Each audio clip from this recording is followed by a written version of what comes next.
Shall we pray? We come again to you, our Heavenly Father, thanking you for your great love and mercy to us, that in your grace you have made us your children, and you want to help us to grow in you, to get closer to you and walk with you, be changed into the likeness of Jesus Christ. We pray at this time, Lord, that you will give us your word through the power and anointing of your Holy Spirit, that all of us can be blessed and gripped and strengthened by your power. In Jesus' name we pray. Amen.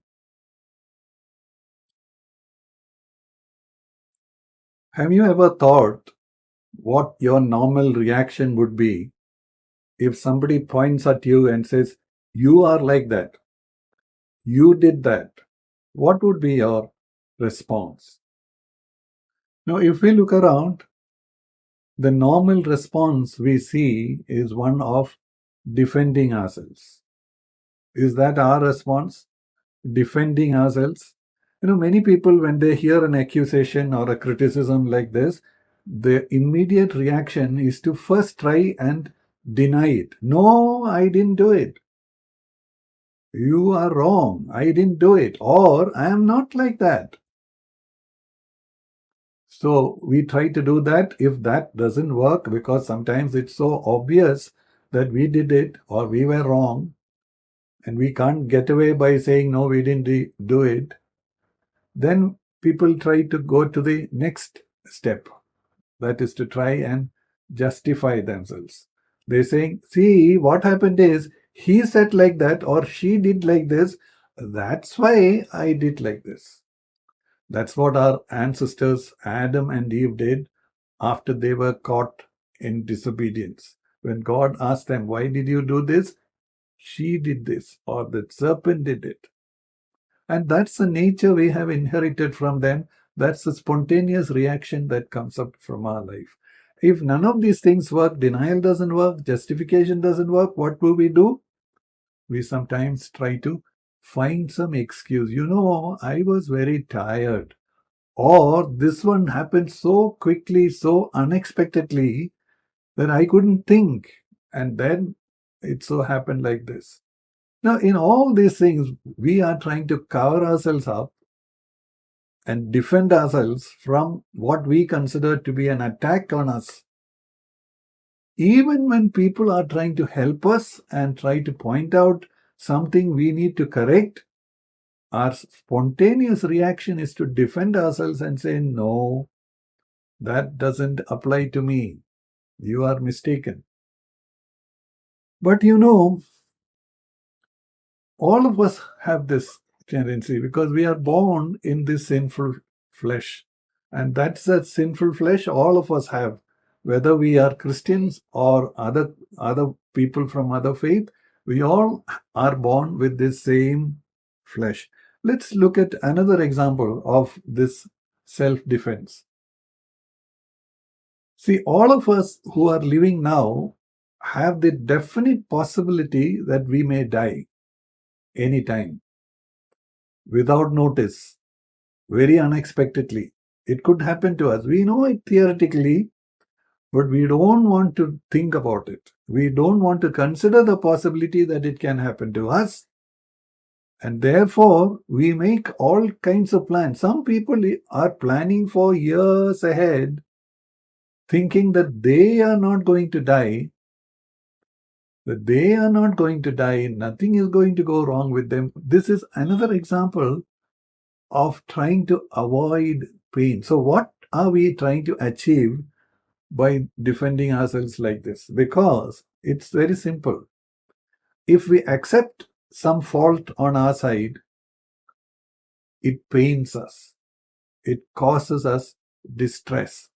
It distorts our self-image, what we think about ourselves, what a good person I am, and all that gets disturbed because because of that, we don't want to accept this. We try our best to protect ourselves from this. And the modern thinking adds to this by saying, don't accept negative thoughts. Don't accept people who tell negative things to you. Always think positively. Have good thoughts about yourself. So, in a way, they are suggesting that we should live in an imaginary world where everything is nice and positive. We are perfect people, no problems at all. All the fault is with the other people. But that's not true. If we want to become like Jesus, if we really want to become like Jesus, we have to give this up. This idea of protecting ourselves, defending ourselves all the time. Because if we go to a doctor because we have some physical problem and we are unwilling to face that physical problem, how can we tell the doctor what is causing us this distress? And then what? He cannot do anything if we don't tell him. So it's the same way. Unless we are willing to face what's wrong with us, we cannot go for the healing which comes from Jesus. He came to set us free from sin, not just to forgive our sins, but to free us from the power of sin in our life in many, many different areas of practical life and transform us so that we come to partake of his nature and we will learn to behave just like he did. If that is our goal, we have to get rid of this habit of trying to defend ourselves all the time. The Bible actually tells us to judge ourselves. Many people are scared of this word judging ourselves because they equate that with condemning ourselves. No, we are not to condemn ourselves. No, that's not the idea. But what we have to do is to examine ourselves, see if there is anything wrong and what is wrong there. What does the Bible say? What does the Holy Spirit tell us about what is wrong with us, the way we behave, the way we think, all that? And then God shows us the way ahead. No, this is the way you should walk in it. Not that way or this way. This is the way we should walk in it. That's what God wants to do in us. Now, we can understand this a little more if we look at the example of the breaking of bread or the communion in the church, concerning which Paul has written a passage in 1 Corinthians chapter 11, verses 28 to 32. But a person must examine himself. That is, when he comes to the breaking of bread, a person must examine himself, and in so doing, he is to eat of the bread and drink of the cup. For the one who eats and drinks judgment to himself, if he does not properly recognize the body. For this reason, many among you are weak and sick, and a number are asleep. But if we judged ourselves rightly, we would not be judged.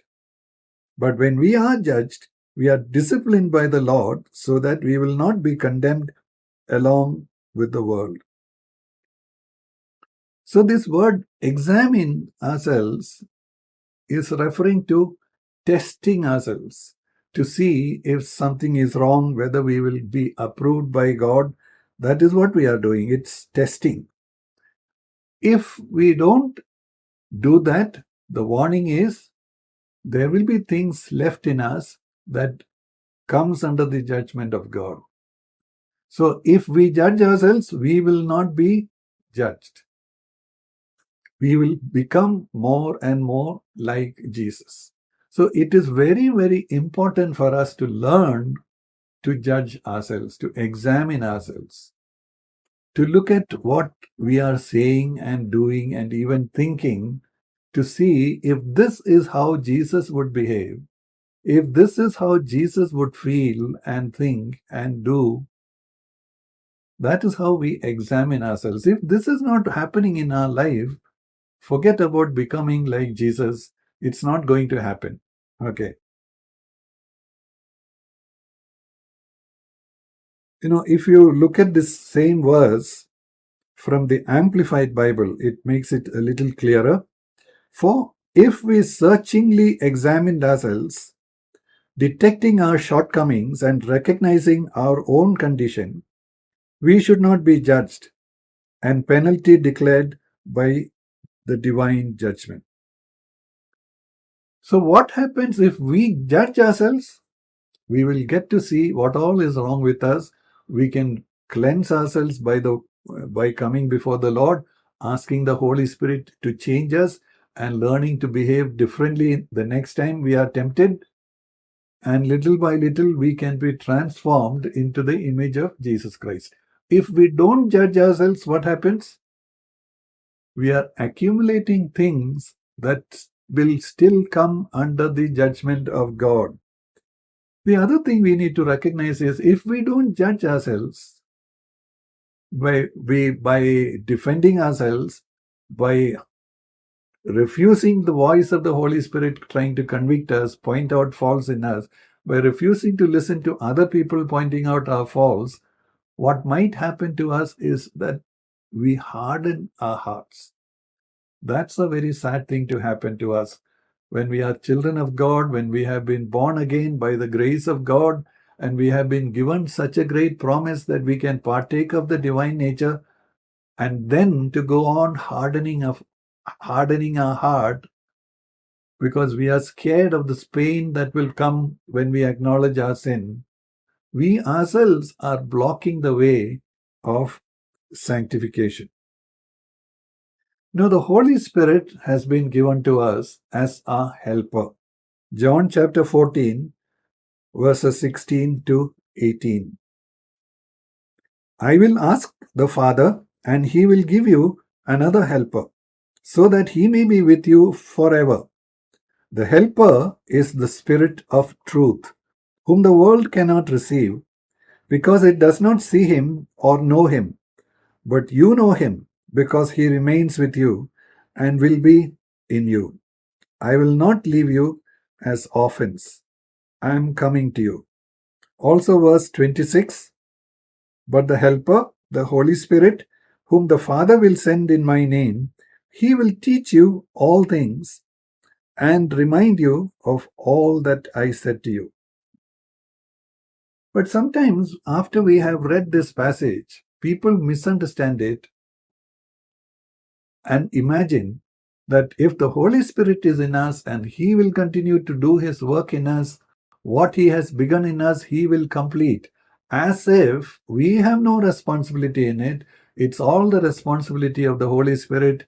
And by grace, he will do all these things in us, and little by little, we are going to be transformed. And after some years, we find that we still have the same bondage that we were in earlier.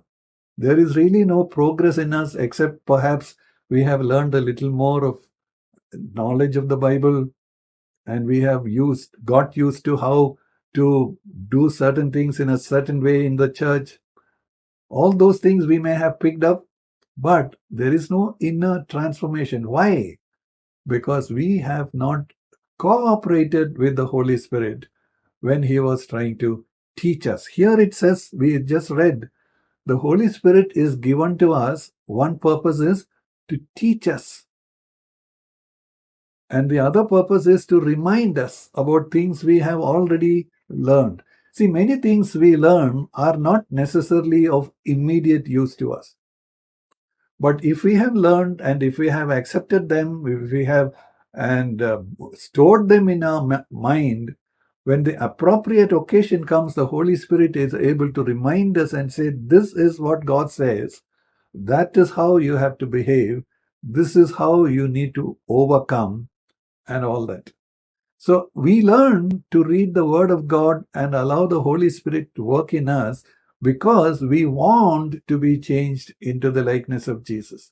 We are not happy with the way we are. All the sinful tendencies that are coming out, all the memory of all the wrong things that we have done, and the failures we are making here and there, and all that. We need the Holy Spirit. We need the Word of God to lead us in the right way. It's not the entire responsibility of the Holy Spirit. He will try to teach us. He will try to guide us. He will try to mold us into the image of Christ, not without our cooperation. We need to submit ourselves to God. Look at this verse.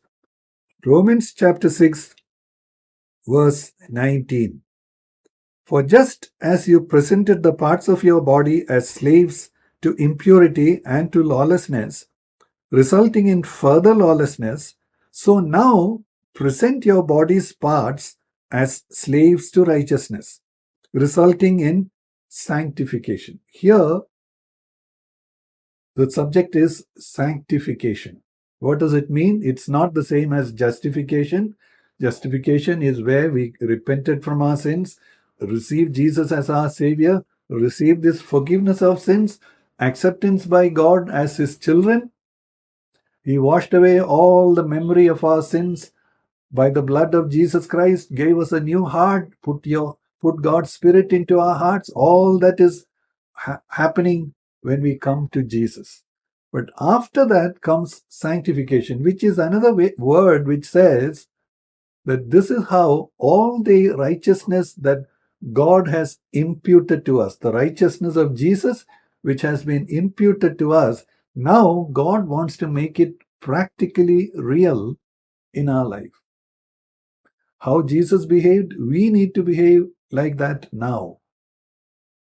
Little by little, we are going to be transformed. This process, this lifelong process of transformation is what is called sanctification. So how does that happen? According to this verse we have read now, only as we put away our old ways of presenting the members of our body to sin, and now instead of that we put the members of our body to do righteousness. Righteousness in this context means what the Holy Spirit tells us to do in every occasion. We are not under the law anymore, but there is this law of the Spirit of life in Christ Jesus working in us, Romans chapter 8, verse 2, which prompts us to say a certain thing, look in a certain way, behave in a certain way, make certain decisions.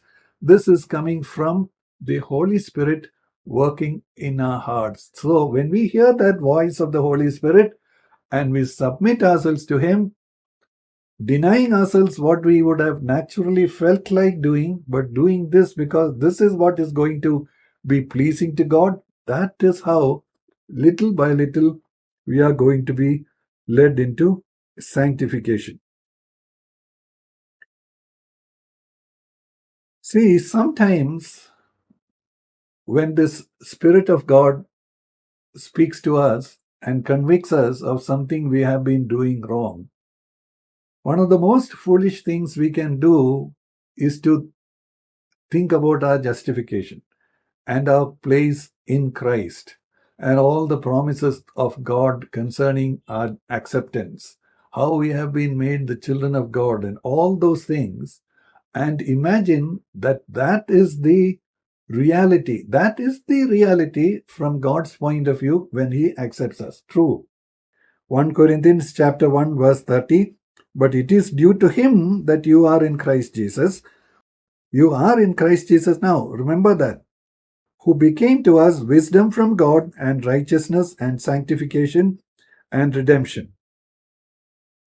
Because God puts the righteousness of Jesus to our account, that is how He is able to accept us. If He looked at us as we are, with all our sinful nature and behavior and all that, He would not be able to accept us as His children. But because He credited this righteousness of Jesus into our account, He is able to accept us. That is coming to the point of accepting us, which is another way of saying He is justifying us, He is accepting us, declaring us righteous in His sight. But now He is not just stopping with having us righteous in His sight, but actually making us righteous in our deeds, in the way we think, in the way we speak, in what we do, and everything. He wants to make us like Jesus in practical ways. So if the Holy Spirit is pointing out to us and saying, that was wrong the way you spoke to that person, why did you think like that? and then we say, no, we are righteous in God's eyes. God looks at us and sees Jesus and all that. It's another way of defending ourselves from looking at the real condition of our life. Then we will be hurting ourselves in the long run, as we have said. We have to cooperate with the Holy Spirit. If we really want to become like Jesus, that's the only way. The Holy Spirit means well for us. He means good for us. He doesn't want to condemn us. He has no delight in pointing out our mistakes. It's just like a doctor saying that this is what is wrong with you and these are the tablets you need to take, etc. The Holy Spirit is telling us this is where you need to become more like Jesus. This is where you are lacking. I will help you. I will teach you. Come along with me. And then we have to humble ourselves and submit to the Holy Spirit. And that is how we can be transformed into the image of Jesus Christ. We must remember, have it very clear in our mind, when the Holy Spirit points out some error in our life, He is not interested in condemning us. No, our condemnation has been taken out of the way when Jesus died on the cross. We were crucified with Him, and all our sins have been placed on Him.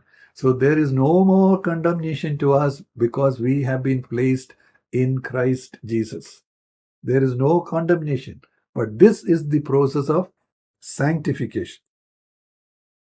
Make that difference very clear in our mind. Don't let ourselves be confused by the position of justification and the process of sanctification. These are two different steps in our salvation. Finally, of course, glorification will come when we will receive a glorified body in heaven with Jesus, all that. Yeah. Now, sometimes when people tell us our faults, when our friends see some of our faults, they may be too polite to tell us about it. They may feel bad about it. They may think that we don't want to hurt this person, so they may keep quiet about it. But our enemies are not like that. They are straightforward and saying, you are like this.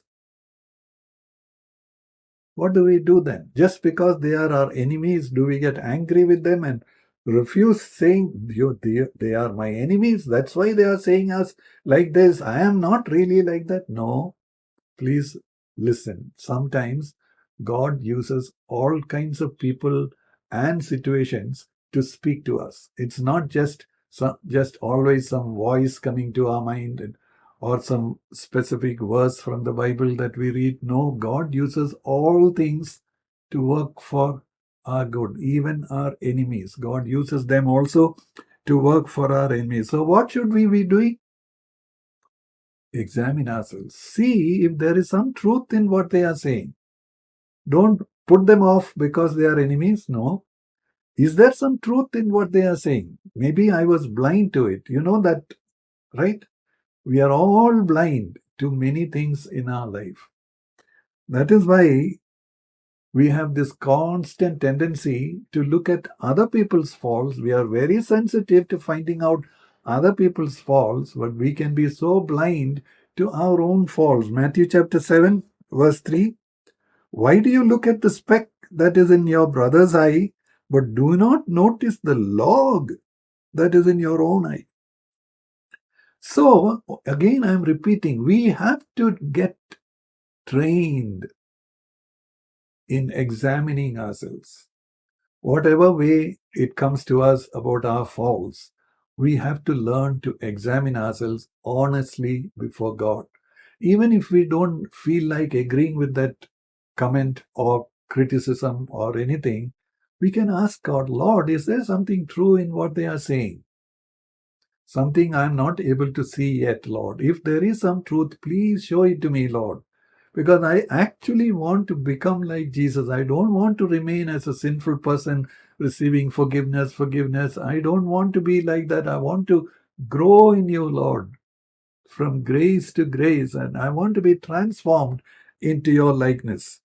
So we have to go through this process of bearing the pain of recognizing some sin in our life, which we never imagined that we had earlier. Suddenly this light has come into our life and exposed this sin that was so far kept hidden in our life, even from our own mind. Now God is showing us so that now we can deal with it, get cleansed, and get healed, and be partakers of the divine nature. You know, the Bible says we all have to stand one day as children of God before the judgment seat of Christ. We are not going to stand before the white great throne of God where judgment is going to come upon all the people of the world. 2 Corinthians chapter 5 verse 10. For we must all appear before the judgment seat of Christ, so that each one may receive compensation or reward for his deeds done through the body, in accordance with what he has done, whether good or bad. So our judgment is not about whether we should go to hell or whether we can go to heaven. No, that judgment has already been taken. We are now citizens of heaven. We are children of God, joined as with the eldest brother, our Lord Jesus Christ. That matter has been settled. Once Jesus took us and presented us to the Father and said, "This is one of my brothers or sisters." That judgment has already been passed. We now belong to the kingdom of heaven. We don't have to worry about that. But this judgment at the judgment seat of Christ is something else. It's about rewards for our faithfulness. Faithfulness is the key word. Let's look at the parable that Jesus spoke about the man who gave different sets of talents to 3 servants of his, because he was going away somewhere, and in the meantime he wanted these people to do business. When the word talent is used here, it's not talking about our abilities or skills or anything. It was in that time, a talent was a unit of money. It amounted to 6,000 denarii. If you remember, a denarius, the singular, a denarius is the wage for one day's labor. So 6,000 denarii means wages for 6,000 days. Such a costly thing is 1 talent of money. Okay. Now, one person was given 5 talents, another person was given 2 talents, and another person was given 1 talent. We know the story. What happened? When the master came back, he called for accounts, and then the 5 talent person said, "I have got 5 more." And the 2 talent person said, "I have 2 more." The master gave the same commendation or words of appreciation for both of these people. Matthew chapter 25, verse 21. "Well done, good and faithful slave. You were faithful with a few things. I will put you in charge of many things. Enter the joy of your master." Now, if we see that the 5 talent person and the 2 talent person, both of them got the same recognition from their master, what does it teach us? It teaches us several things. One is, our reward in heaven is not going to be based on the quantity of our output. This 5 talent person produced 5 more, and the 2 talent person produced only 2 more, but they both got the same commendation, because it was not the quantity of output that God was looking at. What was he looking at? Faithfulness with what they had been given. So we know we are all born in different families, in different backgrounds, in different situations, and we grow up through different types of experiences. We have different skills and abilities and all that. So all of us are not equal in that way. Yeah. But God is not going to expect great things from all of us. To whom much has been given, from him much will be expected, not from all. If we have been given only a small amount of resources to work with, talents, and then God is only going to see if we have been faithful with what we received, not with what somebody has received. That person may be able to produce so much more than we because he has been given more. That is not our consideration. Our consideration is, are we being faithful with what we have been given? So let's stop comparing ourselves with other people. Let's not think in terms of quantity of output. Let's talk about being faithful with what we have been entrusted. Now, this 1 talent person probably thought of the other people and said, see how that man got 5 and this man got 2 and I have been given only 1 talent. So what's the point? I'm not going to be great anyway. So he got upset with the master and buried it instead of doing business with it. So that is what can happen if we compare ourselves with other people and think, if only I was like that, if only I could do like that. No, what we can do, what we have opportunity to do, what resources we have been given, with that, what can we do? If we are faithful with that, there is going to be a commendation and a reward for us. This is something we must remember. So, what are the things we have been given with? I'm not necessarily talking about money and talents and abilities and all that. I'm thinking about this ability to judge ourselves. Don't we all have that possibility of developing that ability?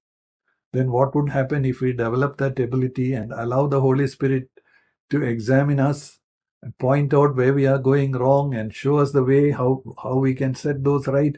Would we not become more like Jesus than a person who has gone to the Bible college and studied great things and produced much great writings and books and theses and all that, and it all remained in his head? He never learned to judge himself.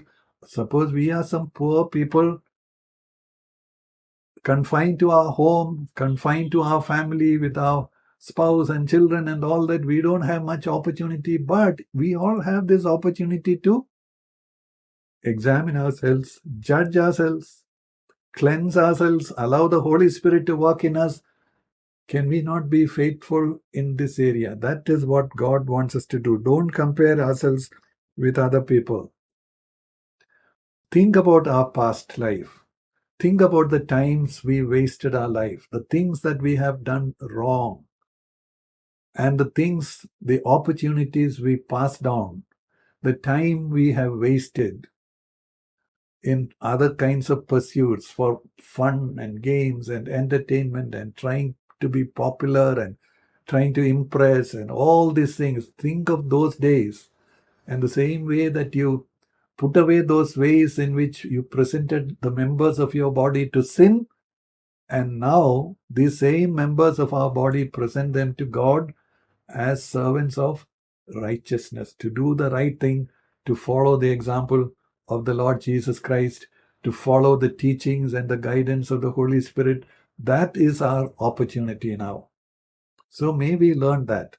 Forget this habit of defending ourselves, going on the defensive all the time. No, God wants to heal us. God wants to give us fruit in our life. Fruit, not only the fruit of the Holy Spirit coming from us, but also fruit in serving other people. Fruit in serving other people.